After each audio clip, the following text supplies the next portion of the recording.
AEW has agreed terms with one of the world's best wrestlers, a pro wrestler who is known and respected by virtually every AEW fan. They'll come to LA to sign their contract this Saturday, the 18th of November, on pay-per-view at AEW Full Gear. Tony Khan is at it again. This may just be the biggest announcement for this year, biggest announcement in AEW history, definitely in terms of signees, popular signees, and how it's being built up. We're going to talk about it shortly as to who this new signing could be. But what's up, people? My name's Mekz, the WrestleManiac, if you will, reporting here for Revolution Radio Duty. And of course, I'm with my co-host, NK. Yo, people, it's your boy NK. Yeah, man, listen, there's a lot of speculation around who this signing could be. I'm sure we're gonna, speculate on this podcast as well. This, when it comes to, announcements, we know AEW have recently, haven't made any announcements in terms of big announcement. Oh, all in tickets are out. But I think with this one, yeah, boy, if it's not, if it's not the caliber of talent that we expect it to be, then boy, TK is gonna have blood on his hands. But I have faith. I think it's gonna be, there's a couple names in the hat that I'm sure we'll discuss, but I think it's gonna be someone of magnitude, someone who merits all of this, hype. Yeah. People, hit the like button, hit the subscribe button. We are definitely gonna open the show talking about this, and then get into Dynamite, and then get into predictions for the show today. It's a big one. Big up Nakai in here early. Greetings from the States. Hope you're good. Yeah, there's a lot to discuss. A stellar show as the go home show for Full Gear, but like we're saying, the bombshell was dropped hours before Dynamite that something was cooking for Full Gear. The last time, if I'm correct, that we built up a signing and it wasn't something that was like previously mentioned on social media or someone that just appeared at a show, it must have been the Christian one, right? Where they said, we are signing a Hall of Fame worthy talent. And with all of that came a lot of, who could it be? And obviously when Christian came out, everyone likes Christian. In fact, everyone loves Christian, especially after the current run. And after the current run, you wouldn't even argue. He was Hall of Fame worthy beforehand, but, he's somewhat cemented that at this point. But it was the overinflation. It was the, right, we love Christian, but this is too much. You've over-egged it here, sort of thing. At the time as well, they were like, hell of, obviously people thinking Punk, but I think obviously this was a long shot, but Brock Lesnar's deal was in murky waters with WWE. So there were so many and even the Randy Orton had just teased at the whole AEW office thing. So people were really just speculating at the time. So when it was Christian, it was like, I hear it, but you added too much seasoning to this. Like this, I hear it, but I don't hear it. Exactly that. And like we're teasing here, there's been many announcements since then for all kinds of things. The most recent big announcement was obviously that AEW All In tickets had got on sale, and it's become a thing. At first it was like, oh, come on, TK, like give it a rest. Now it's banner. It's just become a thing. It's his thing. So cool. But this is a seismic shift, and I put out a video on my channel earlier today of names that it could be and it couldn't be. I'll just kind of reiterate what I said there. I'm eliminating straight away. It's not Dolph Ziggler. He's still under contract technically, and I don't think that will. I think that would probably upset a lot of fans if it's Dolph Ziggler. It's not Mustafa Ali. The name is not big enough to kind of hold the weight, the gravitas that they kind of put out here. And it's not Sami Callihan, who is another free agent. Moxley's told him to come over. I don't think, again, it's the weight is not there. I had a left field choice, and it was Nakajima. Because Nakajima is out of contract. Yeah. He is a free agent. He's been a free agent for a couple months now. I would assume the AEW audience, the diehards, will know of Nakajima, respect his work, etc., etc. So that could be someone. But the front runners that everyone is on the tip of everyone's tongues is Mercedes Moné and Will Ospreay. For you, NK, which one of the two is it, or is there another name in the hat for you? There's compelling arguments for both Mercedes and Will.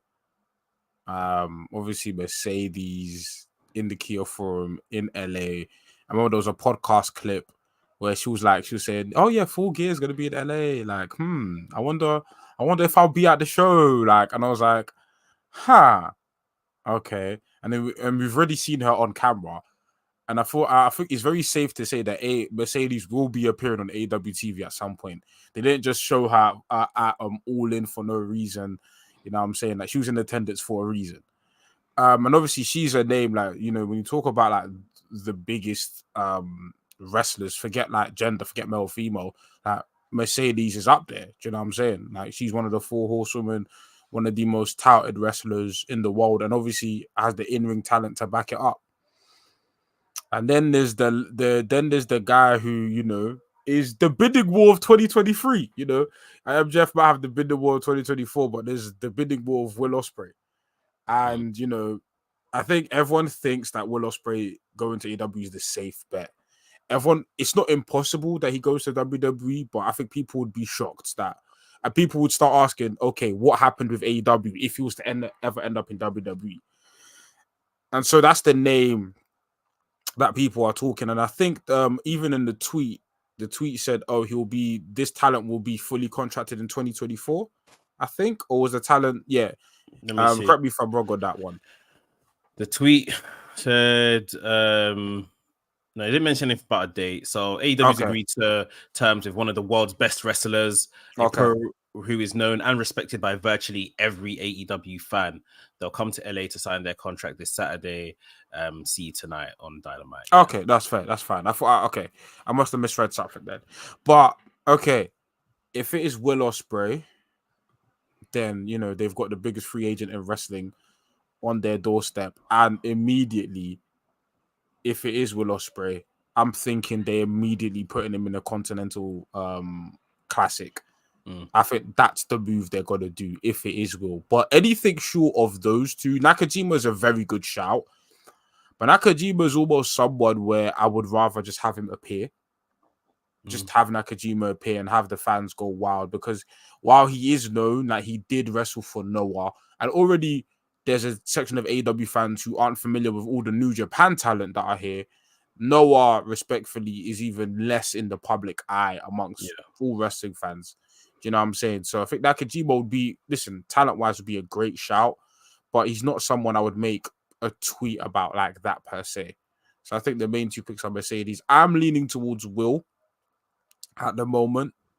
I think that's the signing that is really gonna shake the room. Obviously, Will's been on AEW TV, consistently, but I think him getting that all elite Will Ospreay is all elite. Yeah, that will be insane. Yeah, I think you have to say, if everyone's thinking logically, the front runner probably is Will. He's basically AEW furniture at this point, in my opinion. Yeah. And for that reason, I mean, I will say it doesn't excite me. I'm super happy for Will. I think he deserves it. I think he's a great pioneer for British wrestling. He's the leader of the new school of current talent. He's put in so many other talents in the eyes of major promotions and definitely doing his bit as a pioneer. But it's not a diss. It's just because we've seen it. Once he gets into AEW and gets into programs, gets into the Continental Classic, that will kind of get me more into, he's in and about. But if truth be told, I already see him as a roster member. So Yeah. it's like, this is the Yeah. formality of it, sort of thing. If it's Mercedes, now, as much as we've said everything to death about the women's division, that would excite me. That'd be like, oh, great, Mercedes is here, blah blah blah. And then, you know, reality will sink in of, God, my God, how are they going to use this woman in this division? Yeah. But at the same time, you know, Mercedes don't take no crap. She wouldn't come here and sign them, you know, necessarily be a bit part player. They would have to figure out what they're doing with this division if Mercedes is going to sign. I would still rather she does a bit part role and hopefully things improve, and then she puts pen to paper on like a multi-year deal. I would love that for her. Same way, if she signs this as a multi-year deal and this is her, even if she's not ready just yet, then yeah, she can come in, sign, and get ready, and maybe do some things before she's, you know, ready to go in ring.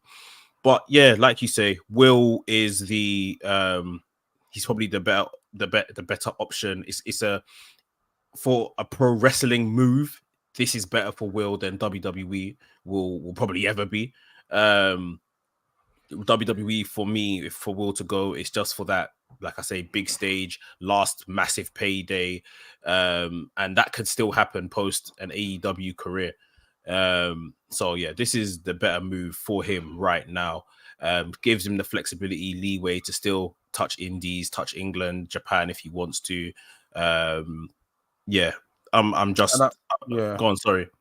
And I think also we talk about like, oh, the main event scene in AEW. Obviously, the elite, but we speak about the elite, but the elite are kind of phasing out. Moxie's not going to be around forever.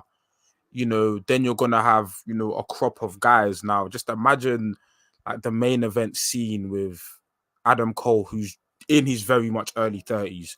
MJF is gonna be a fixture. Now you add Will Ospreay to that with the likes of Hangman, who's in his early 30s. Like we've said that AEW are hiring older, and they're hiring a lot of people that came from WWE, but then you add Will Ospreay and you build a core of like main event young talent. That's never a bad thing. And will someone, you know, yeah, he's saying his body's breaking down, but as we've seen this year, he's still performing at a ridiculously high level. Definitely. And for years to come, he's going to perform at a ridiculously high level. And now you add him. I'm just already thinking about Will Ospreay and MJF, and just like, even Will this year, I've noticed like he's been preparing himself for TV. He's been cutting a lot more promos. I was just gonna say he's He's been, he's yeah, going to have to delve deep into his character bag, and I think in the last 18 months, especially, even like just kind of, I think it was around the period he became IWGP champion over the pandemic. You yeah, really saw a change in him because he had to prove himself in that heavyweight scene as the leader of that locker room in terms of how holding the top title. The character stuff yeah. became a lot more important to him, and yeah, he thrives with that as well. Yeah, so like I feel like you could very much see like Will preparing himself for TV, whether it is AEW or WWE, and you can see it whether the promo he had with Omega at Wrestle Kingdom, yeah, that was filled with a lot of swearing, but then I saw the promo he cut against Shota Umino to hype up their match, and it was a very impassioned like promo. And it's like, you know, Will was not known for like his promo ability, but he's definitely gotten better. And I definitely think right now he's TV ready. Even the Yeah. promo he cut against Jericho to build for their match at All In was a very impassioned promo. So yeah, I think all signs point to like Will being on TV. And you know, I think for me as a fan of AEW, and I think this is right where he belongs. And I would put him straight into the main event scene. Straight. Like, don't Yeah. waste time. If he signs I say, like I said before, either put him in a Continental Classic or put him in a big time feud. But Continental Classic has to be the path. It makes so much sense. I think you're bang on with that, and that's why for me that it has to be him. Announce him. He's the second. You know, he signs his contract, and you are the second entrant in the Continental Classic, and we go from there. Now, all of a sudden, something that, granted, they've already done a good job of making this tournament feel important or whatever.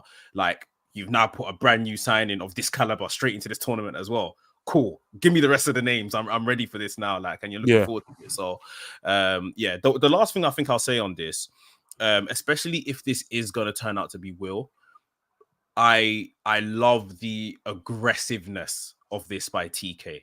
He's not letting this go down to the wire of, Will Ospreay's contract expires in February. Now let's have a conversation. WWE's gonna have a conversation. The Impact's gonna have a conversation. New Japan are gonna have a conversation.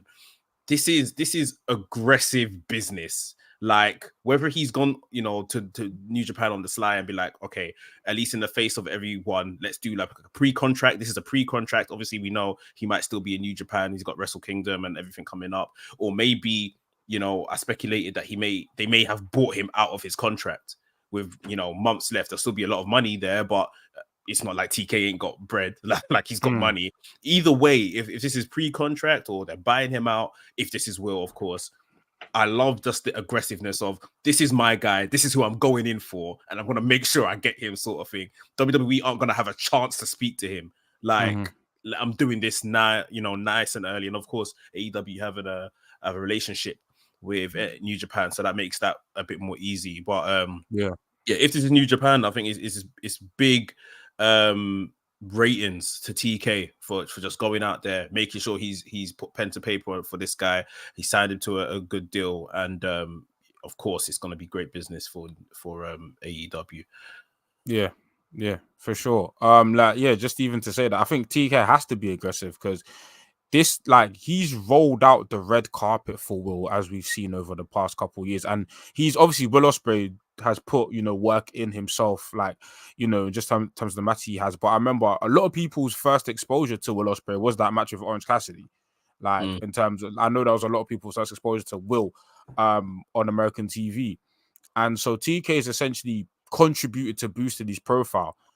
So imagine now boosting his profile, putting all of this work, having him take a spot from one of your roster members at All In and giving him the pyro for him to go somewhere else. You've pampered him for him to be taken by someone else. So with this aggressive approach, if it is Will, it has to be done, because like, I haven't invested all of this time and booking for you to just go elsewhere. You must sign. No, but that's it. Some man would rest on their laurels and everything you just said, and then think, okay, yeah, come February he'll sign, and then come February someone else might throw him the bag, and he's like, boy, I have to take this, innit? So like we're saying, the aggressiveness of making sure the deal gets done, like, even so much so you're gonna come to my show and sign this contract in front of the world, sort of thing. Like, there's no backing out of it. So yeah, obviously, like we're both saying, Will's our front runner. I hope it is Will. And like, on top of everything, he just deserves this. He's been excellent for years. He deserves this platform. And I think it's just to the moon. There's only more is coming for him if this is the deal that he signed. So we don't have long to wait. It's the weekend. It's Saturday night. We'll find out if it is Will. But before Saturday night, we had the go home show for Dynamite. We'll go through the show, then we'll try to get to some predictions at the end. So they are already in LA. This show was from the Toyota Arena in Ontario, California. The show opened up with Jon Moxley versus Wheeler Yuta going up against Orange Cassidy and Hook. Very, very good match. I feel like this is the longest match Hook has been involved in. Yes. Like, I was just watching it, I was just thinking, I've never seen Hook wrestle for this long before. I've never seen Hook sell for that long either. yeah, exactly. Really, really good. I think every man in this looked awesome. That Orange Cassidy Superman punch that Moxley just ate as if it was nothing, sort of thing. Like, Orange Cassidy's checking his fist to make sure he done it right or something. I think Yuta looked really good as well. Everyone had a really, really good showing. And I don't know, have they done anything like Hook versus Yuta for the FCW Championship? Is it on the pre-show or anything like that? I don't think so. I haven't seen anything announced per se. Yeah, I haven't seen nothing. Wheeler Yuta, Moxley put away Hook with the Paradigm Shift for Death Rider. And then we saw Yuta do his seatbelt pin to pin Hook. Moxley cut a promo basically saying that Orange Cassidy is a dead man, he's going to take this title from him and all this kind of thing. And all of a sudden I feel super invested in a match like I saw 2 months ago. Like, I'm so invested in this again, sort of thing. I still don't know, like, I hope they keep the belt on Cassidy, but these lot have done a really good job to build this match. How did you see this match? Yeah, I thought it was a great match. I thought I finally I've always been crying for Hook to kind of graduate from like squashing jobbers and Mm. like wrestle proper people, and no better than to wrestle Jordan Moxley. Do you know what I'm saying? Obviously, Wheeler Yuta is there as well, but like these are the type of people I want to see Hook with, and I hope we kind of do a mini feud between Yuta and Hook. I Yeah. think now now it's like, yeah, graduate, face the proper guys. We saw Jungle Boy, which Jungle Boy needs to come back. Um, Not as the now devil, but let's go. not as the devil, yeah, come back. But yeah, um, yeah, just I'm very happy for Hook and this match. Listen, Moxley has to be one of the most like underappreciated promos. I think when you talk Mm. about like promos, like we talk about obviously guys like Punks, the Codys, the Eddie Kingstons of the world. But Moxley, like, I've never heard him cut a bad promo. Yeah. I've like maybe it's because he doesn't have maybe like the one-liners of a CM Punk or the catchphrases of like, or not catchphrases, but the like emotion of a Cody Rhodes or the raw aggression of like a Eddie Kingston. But in terms of promos, man, Moxley, that one promo, I was like, I'm ready. I was like, I'm ready for the pay-per-view. Yeah. I'm ready now. Like, I was excited. Like, this match was a match where I was like, okay, like, I know it's gonna be a good match, but am I really excited for it? Not really. But then this promo was just like, okay, I'm sold. I'm ready. Yeah. Sunday, Saturday, bring it on. Week by week, they've got me a bit more. But this week was like, yep, I'm here now. Like I can literally watch this match again that we saw a matter Yeah. of months ago. So yeah, this should be really good. This was followed by an incredible segment, in my opinion. Hangman and Swerve going face to face. Tony Schiavone had laid out the rules that, if either man touch, they're both suspended. The match will be off, etc., etc. So obviously, Hangman and Swerve weren't allowed to touch each other. After kind of they came to the ring, Schiavone set the scene. Hangman just took the mic and, as they say, he ripped Swerve a new one. Like he absolutely left Swerve speechless. Obviously, Swerve couldn't retaliate, couldn't fight because of the rules that Tony Schiavone had put in place. Talking about the disrespect of going into his house and all that kind of stuff, saying that, he's such a dumbass. He thought he was dumb when he got fired, but he's even dumber now. What else was he saying? He was just saying that his what did he say? Something about his fiance, like His your fiance fiance left left him. you, and that's why you can't see Your your kids kids don't. either. Yeah. He absolutely cooked him. Like he said that that the Nana was eating off Swerve's success sort of thing, doing his little TikTok dance, that he's gonna rob Nana's weed afterwards and everything. Like he absolutely like destroyed him. And we've seen Hangman cut impassioned promos before, but nothing to this level where it was just literally go after go after go, like line after line after line. He dropped the mic at one point, thought he was done, picked up the mic and continued. He said that obviously I can't touch you, Swerve, but there's nothing that I can't beat up Nana. He jumped Nana. Swerve didn't know what to do with himself because obviously he can't touch Hangman. Security came in, tried to separate them. One security caught a box shot lariat. Crazy segment. And for those, if anyone, I don't think anyone was on the fence about this particular match, but surely you cannot be at this point. And it's a Texas death match, which has traditionally been Hangman's match. But yeah, this was such a good segment. What was your opinion on it? Oh my god, Angry Hangman's the best Hangman, man. Mm. Yeah, shout out to the Kai as well. I think Hangman, he doesn't get the opportunity to cut promos a lot of the time, and when he does, he's doing like the sad boy character, the more muted character. But when Hangman is fired up, man, I go back to like the go home segment of him and Kenny Omega when they were leading into Full Gear, where he eventually won the title.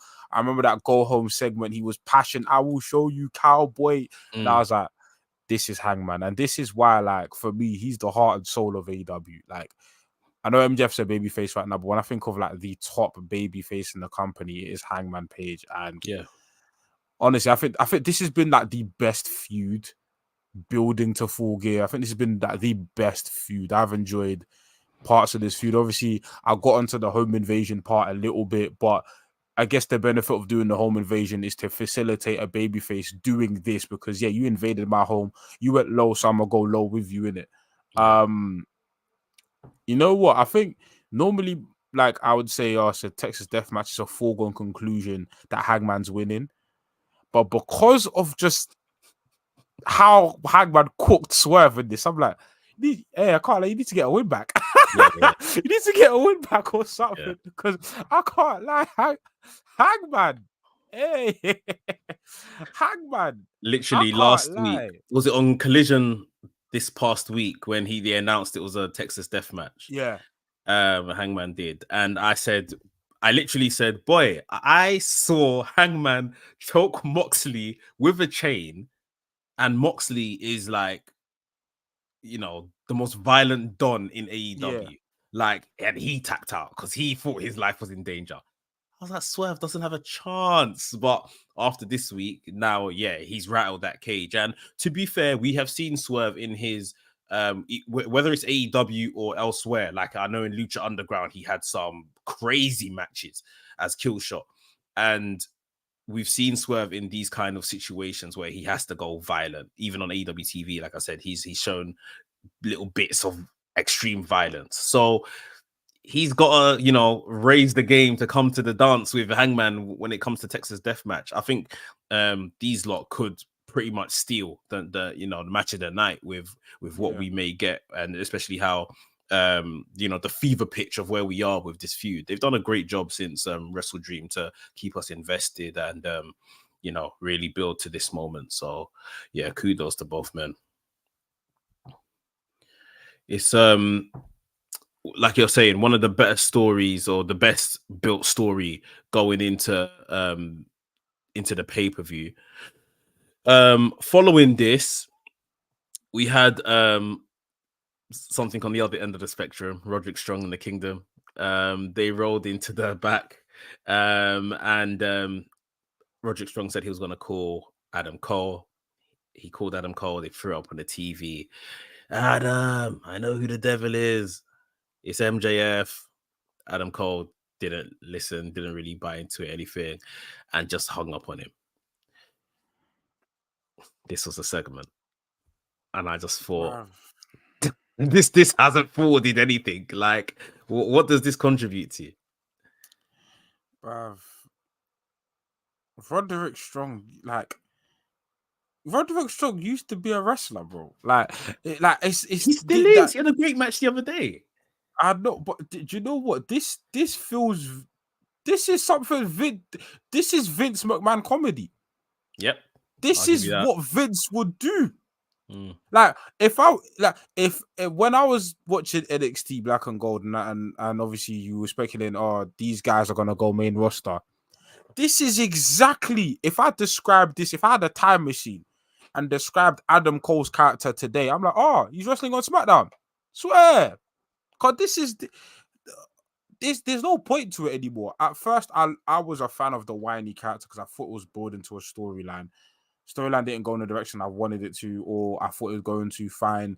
Now we just do either get the MJF and Roderick Strong match out of the way, or get the devil stuff out, or get him being the devil out of the way. If he's the devil, I'd actually be disappointed because I don't believe MJF's the devil. No, if MJF's the devil, or if Roderick Strong, Adam Cole are the Adam Cole, I don't mind. If it's Roderick Strong, I hate it because I don't believe this character. Yeah.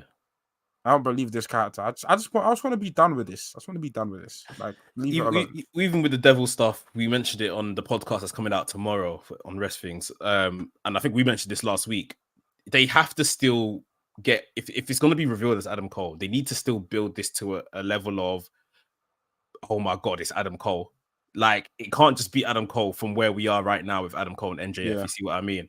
Like, maybe some dastardly, nasty things need to happen to MJF. And then when it's revealed, it's like, oh my God, Adam Cole, you're meant to be his mate. How can you do that? Like, it can't be Adam Cole right now. So, yeah, we'll see. But I think Roderick Strong, he's surviving right now because of this Adam, and you can literally hear the whole crowd saying Adam when he says it. Like it's the in thing now. You see what I mean? So it's keeping him on TV. It's keeping this story alive somewhat. And yeah, I just didn't think this was a best use of time or a segment for these men. We move on to the next match that we had on the night. Red Velvet versus Sky Blue. The winner of this match entered the TBS three-way, who obviously Statlander was in there. Julia Hart's already qualified. A really good match, I felt. Red Velvet, she's come back from injury. She's had 2 matches now, looking really good. Probably needs some wins under her belt, but obviously, like I say, she's just come back, and they're in the middle of this story anyway, telling the story with Sky Blue and Statlander and Julia Hart and stuff. Yeah, solid match throughout. They let the ladies go. This is usually a bit earlier on the card where we see the ladies as well. So I was surprised to see them, and they got 10 minutes or so to really kind of go for it. In the end, Sky Blue got the win, so she goes on to the three-way match at Full Gear. What did you think of this match? I'll be honest. I feel like the women were working and they were trying. I just felt like it was a bit sloppy a lot of times. There was a lot of times where their like moves didn't connect properly, but they were trying and they were really trying to put on a good match. I felt overall it was okay, but yeah, I'm a fan of the triple threat for Full Gear. Obviously we'll get into predictions later, but the triple threat offers an interesting opportunity with that TBS title, which I'll delve into a little bit later. But yeah, overall I thought it was a pretty decent match. Match could have gone either way. I wasn't shocked when Sky Blue won, but I was like, okay, like hopefully we get Red Velvet in the title, but actually can challenge for the title sometime soon. Yeah, I think Sky Blue, I saw her winning from a mile away, but it's what they're telling on TV, so it's fine. But like you mentioned last week, you know, we can clearly see there's a TBS division forming here, which I think is the more important thing out of all of this. So yeah, that's good, and it works for the women. Backstage, we had a Miro promo where he's basically mad at Daniel Garcia for like dancing at CJ Perry, and CJ, you know, dancing back, and he's saying that this woman, like, she's just trouble, she's just coming to draw me out basically, and she's doing exactly that. And now he's gonna go on, I think, on Collision this week to have a match with Daniel Garcia, destruct Daniel Garcia, as he said. What are you thinking? I'm low-key annoyed because like Daniel Garcia just had a title match, and he's probably going to lose to Miro. Yeah, and it's like, no, like you just you should be rebuilding him. I'm always like say we want big matches, and this is like a pretty decent match, but it's like not right now. The timing's off. Like Daniel Garcia just had a title match, and I don't expect Daniel Garcia to pin Miro. So it's like. Well, the title match, if we're honest, the title match was stupid in the first place because he should have been an eliminator or something. True, but also even the story of the title match is okay. What's Daniel Garcia is going to be the next thing. He's going to be, you know, once he leaves the sports entertainment stick, he's going to be that guy. Unless they tell the storyline that, hey, Daniel Garcia got close to Miro but lost because of sports entertainment, but that's not how Miro matches work. So it's frustrating because I'm like, no, like you should not with Daniel Garcia shouldn't be doing this. Yeah, I mean, unless they're still trying to use these matches where they can showcase his talent, like MJF, like Miro, he loses because he's still dancing and being silly or whatever the case is, and then, you know, he's slowly going to get the awakening. I need to return to being a pro wrestler. That's the best I can hope for out of this. As for Miro and CJ Perry and all of that stuff, I'm a bit on the fence with it, but, you know, I guess it's early days. We'll see, you know, how they manage that. But yeah, we had another backstage segment. Mariah May finally got the opportunity to meet Tony Storm. Luther lets her and RJ City into Tony Storm's dressing room. As much as like we were kind of saying we're falling out of love with this character, I thought Tony Storm was great in this segment. No, it was great. It was great. Yeah, but I think it's great because it has direction now. Maybe, yeah. I think now because it's like, okay, it's like even in the segment, she's like, oh, I need a tune-up match for my title match. Now, you know, we'll probably see Mariah May as a protege to Tony Storm. So it's like, okay, finally, she's not doing like random things for the sake of it. Like she has direction. Yes. And I feel like that's what this timeless Tony character needed, is just purpose. Because right now she's got purpose. So yeah, I totally agree with you. I like this segment. Yeah, it was good. And I guess famous last words, we saw Mariah May, she went off screen as Tony kind of moved her along, was like, oh yeah, just call me or anything, I'll do anything for you. So we might see that play into maybe the title match at Full Gear. We'll see, and we'll talk about that shortly. Next up, we had Samoa Joe versus a guy called John Cruz. Match didn't last long. Squash match. Joe won with a coquina clutch.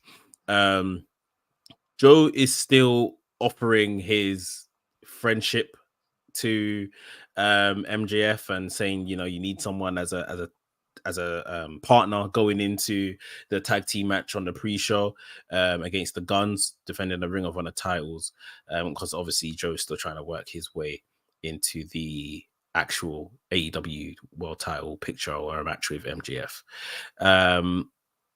I'm not sure this match was necessarily needed. Probably could have just been a backstage segment, or just maybe him kind of taunting Max like he did at the end of the last show backstage. I don't think the squash really done much. But yeah, following this, we had another reminder of Tony Khan telling us All In tickets are available very soon, and the Continental Classic for those that maybe didn't catch it on Collision. This is going to be a tournament of 12 of the best AEW talents, as they said. And Bryan Danielson so far is the only name that's been announced for that. Next on the show, we had a match between Penta El Zero Miedo and Commander versus the Young Bucks.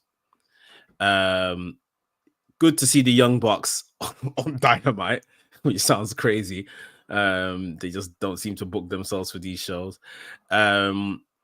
Typical, you know, really fun tag match involving, you know, some of these names that we've just become so accustomed to. Love high flying action, cool Hurricane Runner spots, Commander walking that top rope as he does. We saw a low blow from the Bucks to Penta and Commander. Then they hit Commander with the BTE trigger to get the win.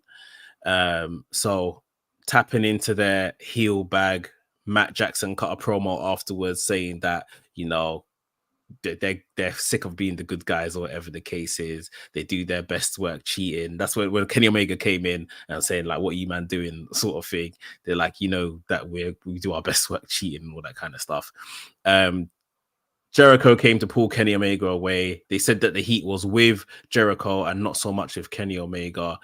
Again, war of words, selling their match, the tag match that's going to be on the Full Gear card. As Jericho got the last word and walked away, so Matt Jackson jump and lay hands on him, sort of thing. So the bit of a pull apart brawl there.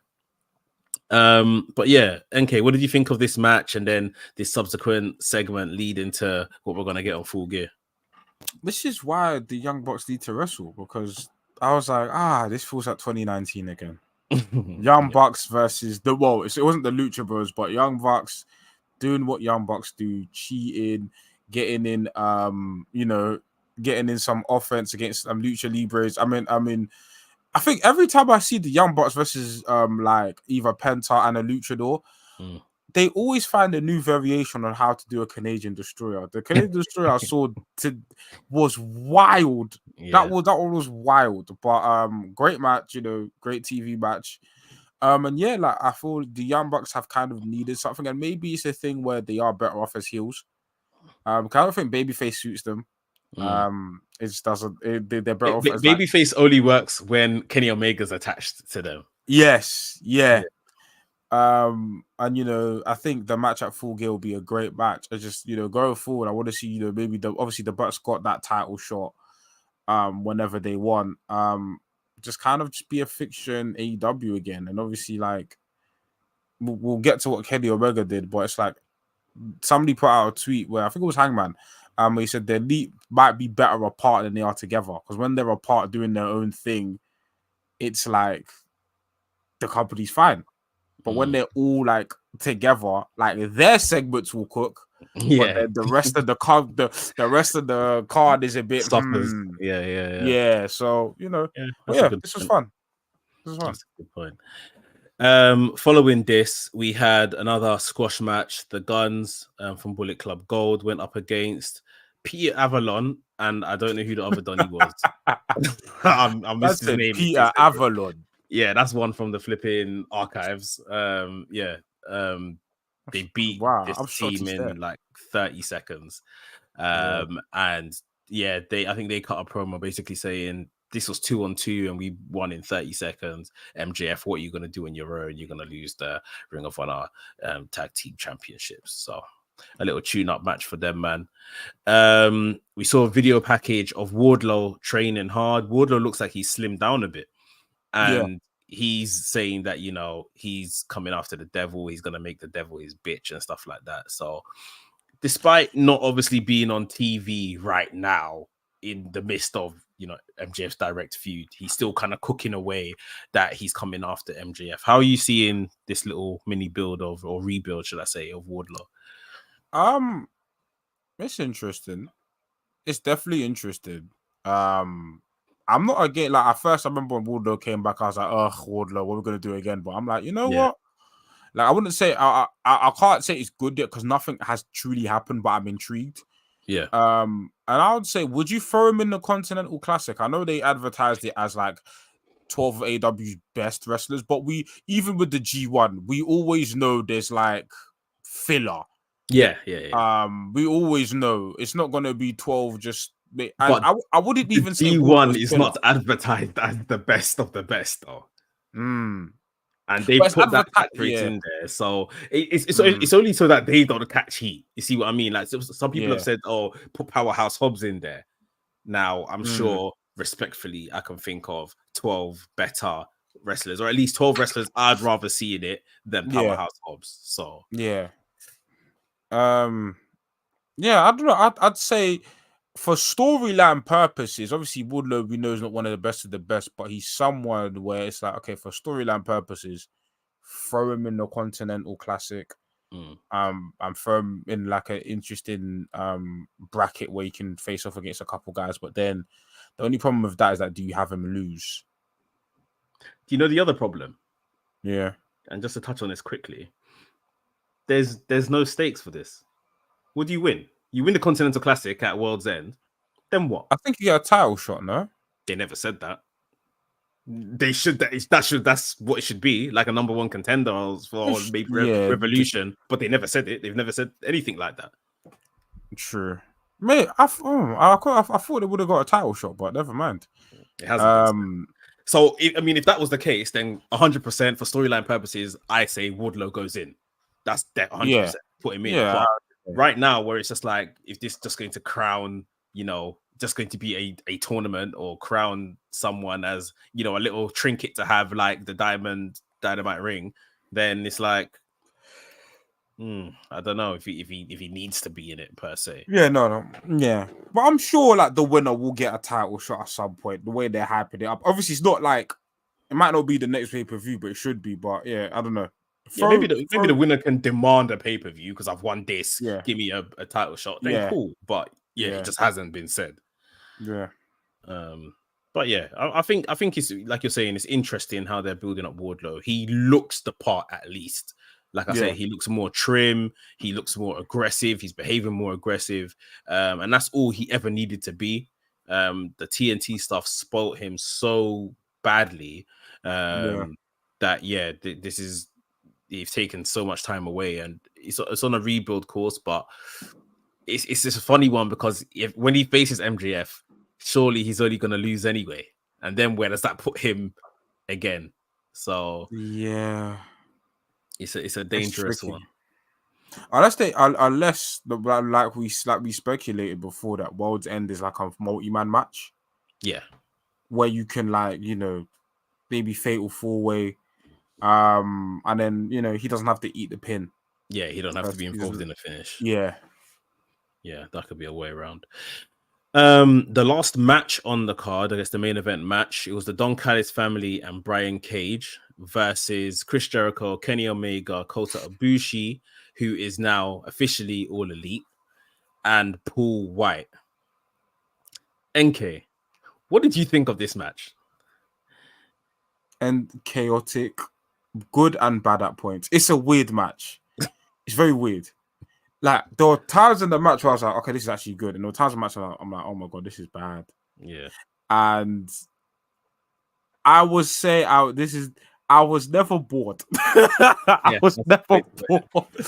I was never. I think no.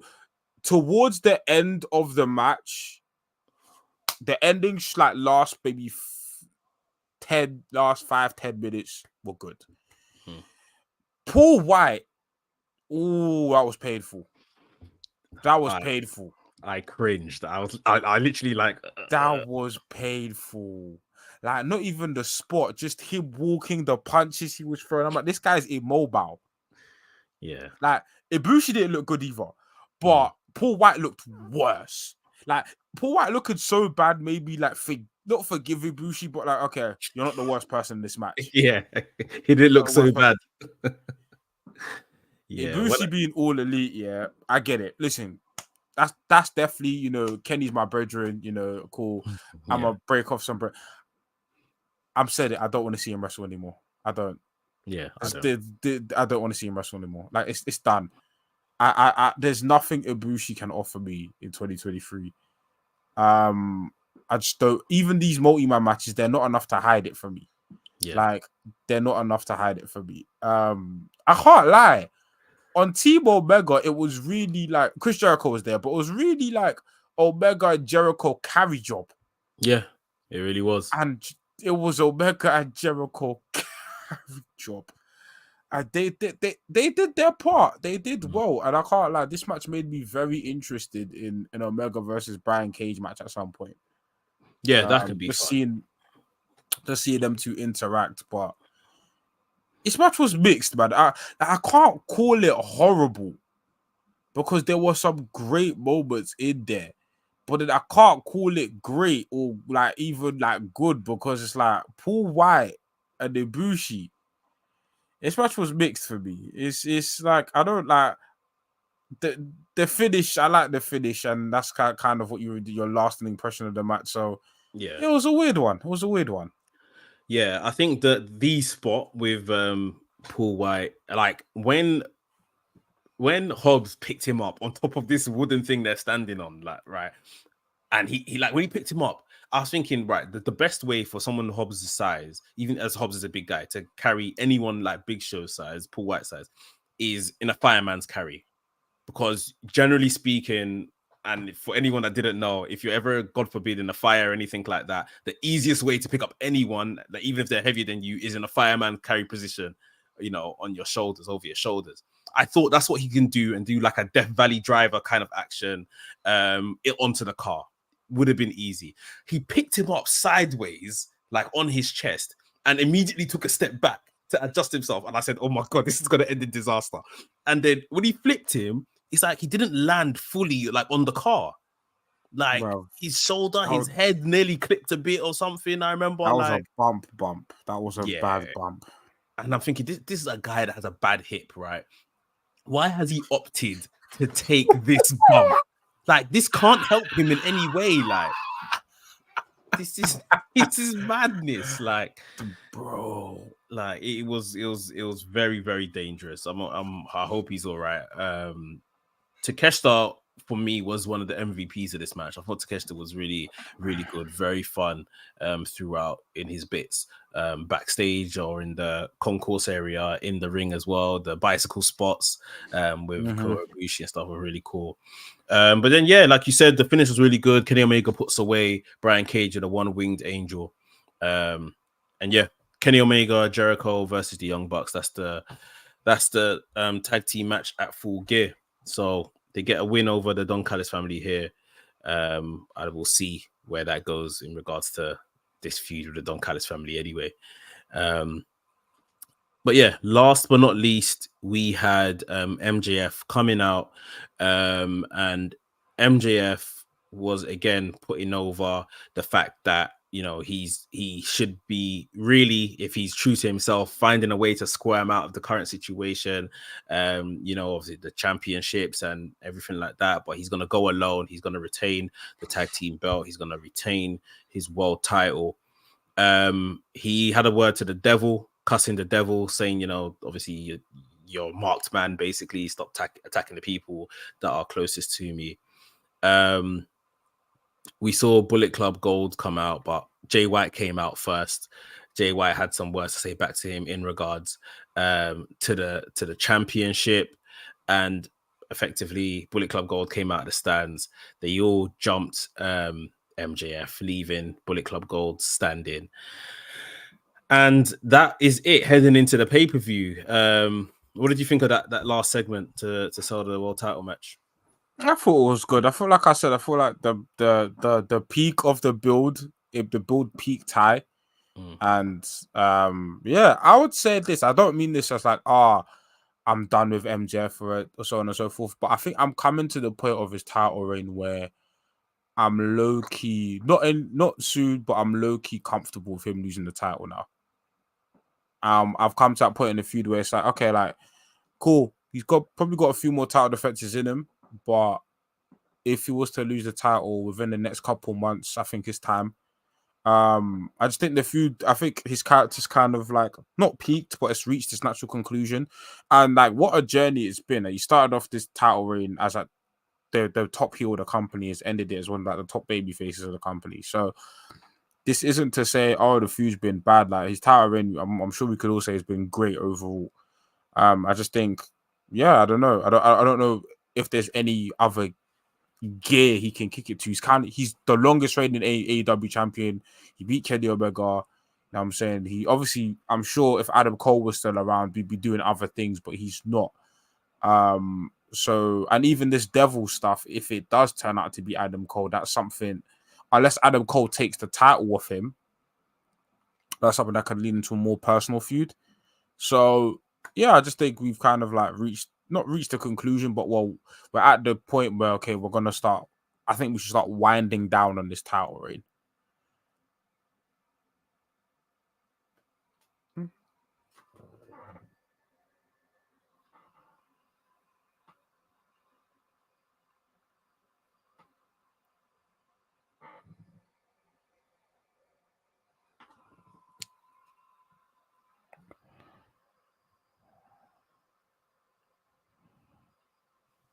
You couldn't hear me? Yeah, I couldn't hear you. Yeah. I muted myself. I didn't know. Oh, okay. I thought my headphones weren't working. I was thinking, what? My bad. I just realized I was mute. Sorry. So I was saying, that I agree with the fact that, you're saying that it's kind of time to start winding down, because he's a babyface. It's very hard to be a babyface champion, as we've come to know in wrestling in general. Like, it's very hard to keep the fans engaged. There's only so many rah-rah speeches and being the underdog and coming from underneath and all of this kind of stuff that, one person can do before, it's we're done with this sort of thing. The challenges are lining up. The challenges are all formidable. If Omega wants to come around and spin the block, Omega's there. Jay White's obviously inserted himself in the title scene. Samoa Joe is knocking on the door. Adam Cole is someone that I guess we're watching. Injuries sidelined him, but we're watching with a close eye. There's outside choices that are in and around it, looking at the situation like Powerhouse Hobbs and Wardlow. There's a potential Continental Classic winner that can, come and knock on the door. If Will Ospreay signs on Saturday, like we're saying, shoot him to the top immediately. There's a potentially Will Ospreay there. So there's a lot of people that are building right now, cooking away. And you don't want to overdo it. You don't want to make MJF feel like some Superman, because I don't think that's necessarily his character either, just beating everyone they put in front of him. So yeah, like you're saying, Saturday might be a bit early, but I think definitely by the time we might have a World's End, might be a bit fillerish in terms of whoever that opponent might be. January, they'll probably announce a pay-per-view, as they're doing more pay-per-views now. That might be a bit fillerish, but Revolution, which is one of their big four, so to speak, might be, the end of this title reign. I guess we just have to see how it goes. Yeah. But yeah, a good go home show. Like we're saying, segments in there that definitely got us ready for this Full Gear pay-per-view. And I was saying earlier today, I think this might be the most unpredictable pay-per-view AEW have done. Like, usually they're kind of run-of-the-mill. You probably know who's going to get the win. You get a terrific match as well along the way. But this one, there were a couple matches which I think is very hard to kind of predict. So we're gonna speak on them. 9 matches on the card, which again is a rarity for AEW. But with, I guess, the constant pay-per-views every month now, they don't need to jam-pack pay-per-views. We will start with the pre-show match, what they said is going to be on a pre-show. MJF defending the Ring of Honor Tag Team Championship against the Guns. Obviously, again, we don't know whether MJF is going to have a partner by this point or not in Samoa Joe, maybe someone else. NK, what's your thoughts? Who's going to come out with the Ring of Honor Tag Team titles? I think MJF retains. No, he's facing the Guns, right? It's the Guns. Yeah, no, the Guns win. I think the Guns win. Yeah, the Guns win. 'Cause I don't see MJF retaining and then facing who. It doesn't really do anything for anyone else. And then obviously, the Guns winning the Ring of Honor Tag Team titles. Heck, we've spoken about Ring of Honor ad nauseum, but it's another accolade for them, I guess. And it gives them something to do. So yeah, I think MJF loses. Yeah, I think it's either the Guns win, or if MJF retains, Joe would have just inserted himself in the match to make sure MJF retains, and then they'll be like, look, I helped you, give me my title match and all that kind of stuff. But yeah, I'll probably go with the Guns getting the win here. They need it more. There's only so long we can really believe that MJF can keep defending these titles on his own. And in between these pre-shows, he's not defending them at all. Like, he's not really fighting for it. So yeah, let's just move it on. Onto, I guess, the main show. I don't know the order of what these are going to go in, but we'll just go with this. Hikaru Shida, the champion, defending the women's AEW Women's World Title against Timeless Toni Storm. NK, you spoke last week or so of Toni Storm probably winning the title back here. Yeah. Is that still your prediction? Yeah, with the introduction of Mariah May, that's only strengthened like my belief that Toni Storm's winning. So I'm picking Toni Storm. That's mad.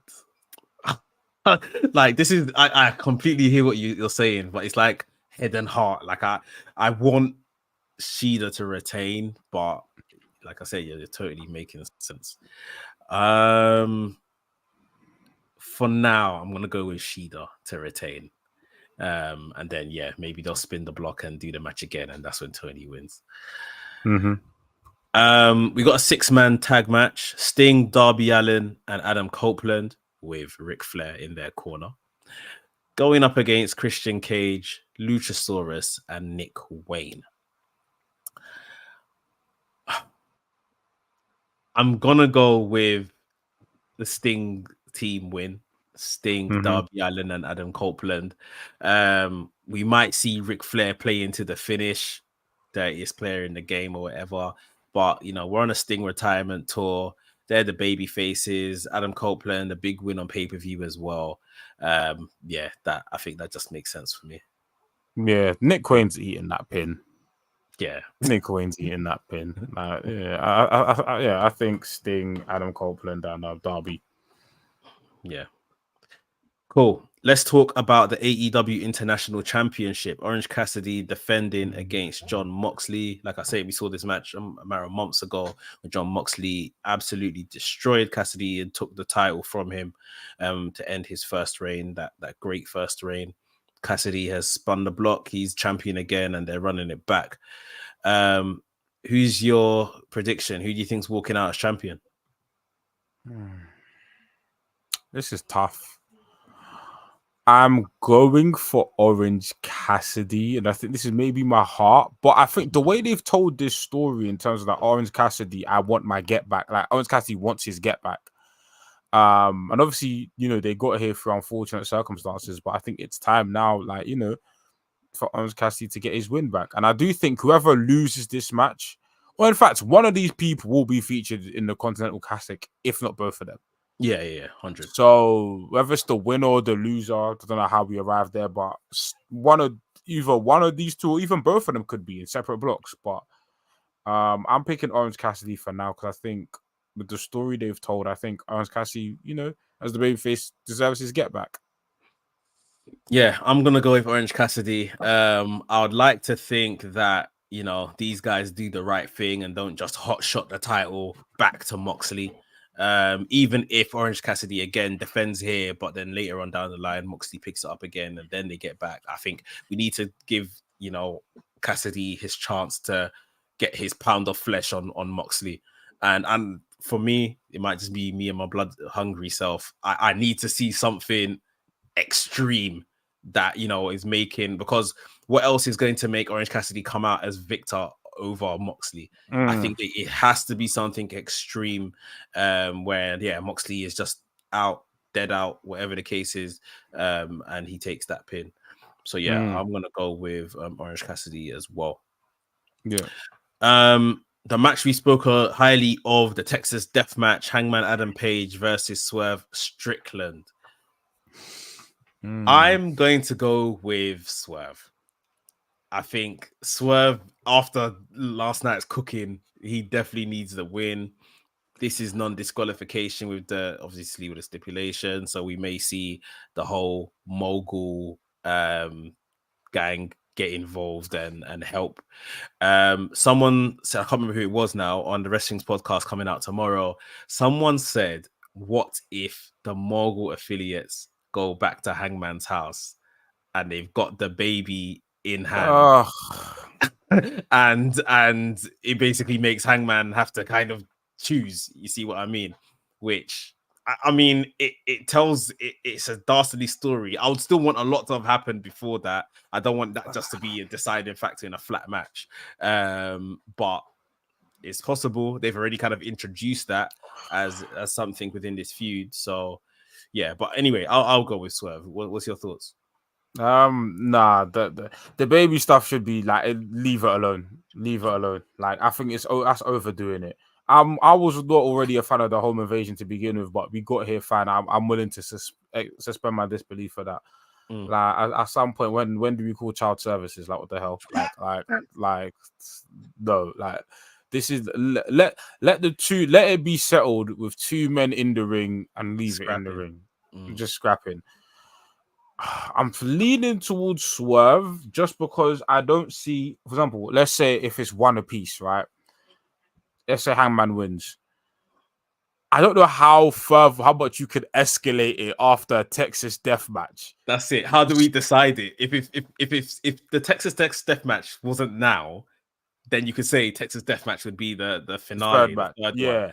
But at this point, how do we escalate this any further? Like, yeah, so I don't know. But yeah, I'm saying Swerve 2-0. So Swerve wins this one. But this match is truly unpredictable. Like, I think this is the most like unsure I am about any prediction I'm making. And just in terms of the totem pole of AEW, Swerve 2-0 against Hangman is massive. Yeah. Like, we've been saying that Swerve needs to win a feud. If he goes 2-0 here, yeah, like, he deserves the conversations of the world title picture, in my opinion. For sure. Yeah, so we'll see. We'll see on the weekend who comes out on top there. We've got the Golden Jets, Kenny Omega and Chris Jericho, going up against Young Bucks Matt Jackson, Nick Jackson. The winner wins title opportunity. The Young Bucks currently have that title opportunity. Yeah, so basically they can keep it, or Kenny Omega and Chris Jericho can steal it and go after the tag team titles. NK, who's your prediction here? The Bucks. I think the Bucks win. Okay.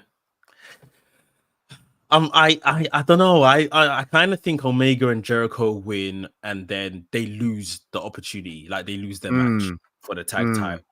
Because I think that will make the Bucks a bit more irate. Like, you lot actually beating us, and now you're going through with being a tag team. True. But the Bucks could easily win this at the same time. Yeah, no, you are right, because because Big Bill and Ricky obviously heels, and Bucks are teasing this heel thing anyway, and I think a Bucks versus Big Bill and Ricky Starks match at where the Bucks are position wise, character wise, doesn't make sense for me right now. So yeah, no, do you know what, you swayed me? I think Omega and the Jets, the Golden Jets. I think the Golden Jets take it. Am I right in thinking Ricky Starks has done something with Jericho before, innit?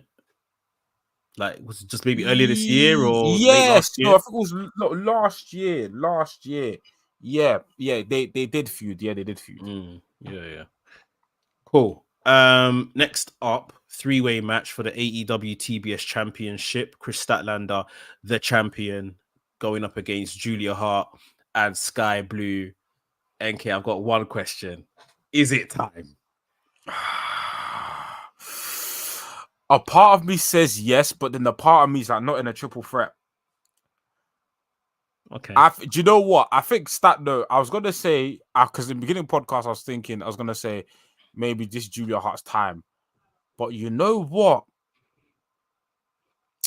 I think Chris Statlander retains, but I think what the story of the match is going to be that maybe Julia Hart had Chris Statlander dead to rights.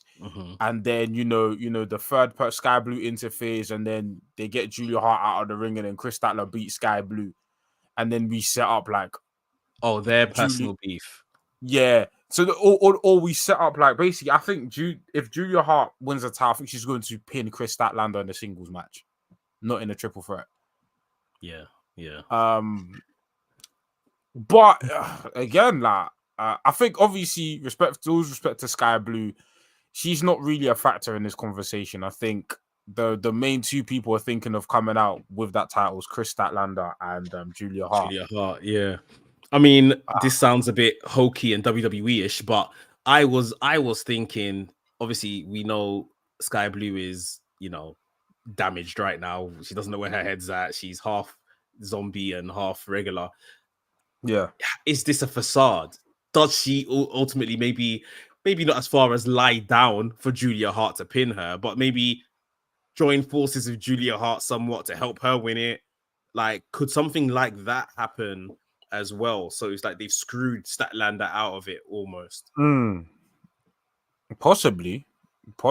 They've possibly. Again, like you said, like this pay-per-view is very unpredictable. Which I'm enjoying. Which talking about is making me like very excited. Like I don't know what's gonna go on, but I don't think we've had a pay-per-view that's they've all been kind of cut and dry, bar maybe one match. Like I don't know where to go with this one. I think before you said what you said, I was gonna go Julia Hart. Facts done. Yeah. But then at the same time, like you're saying, like there's probably more weight in Julia Hart beating Statlander one-on-one. Yeah. But then Julia Hart is a character that can get away with it because she's a heel. Yeah. So like if she wins in a triple threat, it's not that bad because she's not a babyface. But at the same time, there's a lot of stock in obviously where Statlander has been trying to repair a relationship with Sky Blue. Yeah, Statlander's just like bun this and does over Sky Blue, hits her with what's her finisher? Saturday Night Special. Saturday Night Fever. Saturday Night Fever, and then pin Sky Blue. That might then obviously send Sky Blue more irate within their relationship. Yeah. So, man, I don't know. I think for that right now, let me just say Julia Hart. That's what I wanted to say anyway. But yeah, I think we'll see where we go with this one. we've got a full-way tag team match for the AEW World Tag Team Championship. This It's a one, mess.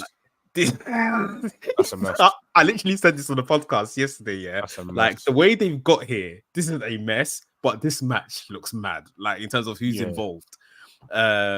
But yeah, it's a mess. You're right. Ricky Starks and Big Bill, the champions, defending against La Facione, Ingobernable, Rouge Andralistico, versus FTR versus Kings of the Black Throne, Malachi Black and Brody King. I can't help but think champions retain here. Yeah, champions retain. None Yeah, of these guys have really been built. Yeah, like obviously they're doing a lot with La Faction and Barnabas, but them lot seem trios bound. yeah, And obviously FTR just lost the title. Kings of the Black Throne, obviously, you know, they haven't been a fixture in the tag team division since they became a team. yeah. But these are guys that I all hope stay in the division. I think this is kind of what the tag team division needs in terms of like all of these guys competing, you know, in the tag team division and having matches. I feel like this is what they've done is showing me what the tag team picture could be, and I like it. Yeah. It's just now fleshing that division, building it a bit more. But yeah, I think tag team champions retain. Yeah. It's going to be a good match. I think at the very least we're going to get a great match out of these four teams. But yeah, I'm going with the tag team champions to retain as well. And last but not least, unless sort of more matches are due to be announced, MJF defending the AEW World Title against Jay White. I said some weeks ago, I was more than happy for Jay White to win at this pay-per-view, to win this here. Like we were saying earlier, you know, MJF, I think the time is ticking on this title run. Respectfully, he's still doing great work, but, you know, just naturally coming to a conclusion. I would have been firmly in the camp of Jay White winning if this whole stolen belt thing didn't happen and go on for as long as it did. But I just don't know how much, you know, I feel now like I've seen Jay White as champion. Obviously, he hasn't been champion, but yeah, you know, it's trying to scratch that itch, if you like. So I'll go with MJF to retain here. What about yourself? Yeah, MJF retain. Obviously, I want to see Jay White win the title at some point in time. Obviously now wasn't the time, but you know, this was like a fun little, you know, this is kind of like a fun little teaser trailer to what a Jay White title run could be, and honestly, it could be fun. But yeah, MJF retains. What I will say, he's been an amazing foil for, obviously this should have probably been some Adam Cole MJF story still happening at this point if it wasn't for injury. And MJF has come in, Jay White has come in and fit like a glove. He's been brilliant. He's been MJF, he's been Jay White of old. And yeah, Bullet Club Gold are now, you know, such an important fixture of the shows. Like we were saying, they almost graduated off Collision to Dynamite to the main show because of how great they've been. So yeah, that's what the full gear card looks like right now. They may still add a match also, who knows. Last question. Do you think the Devil comes out? Do you think the Devil reveals themselves on the Full Gear show?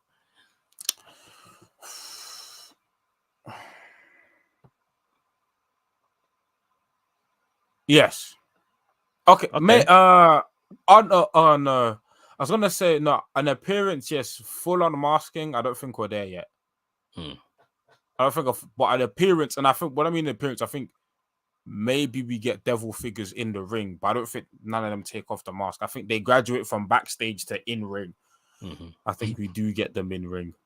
Okay, fair enough. Yeah, I don't think we're getting the unveiling yet. I think with the whole World's End, that might be a better place to show the Devil at World's End. Like, yeah, I don't think we're there yet. And, you know, there's still, who could it be?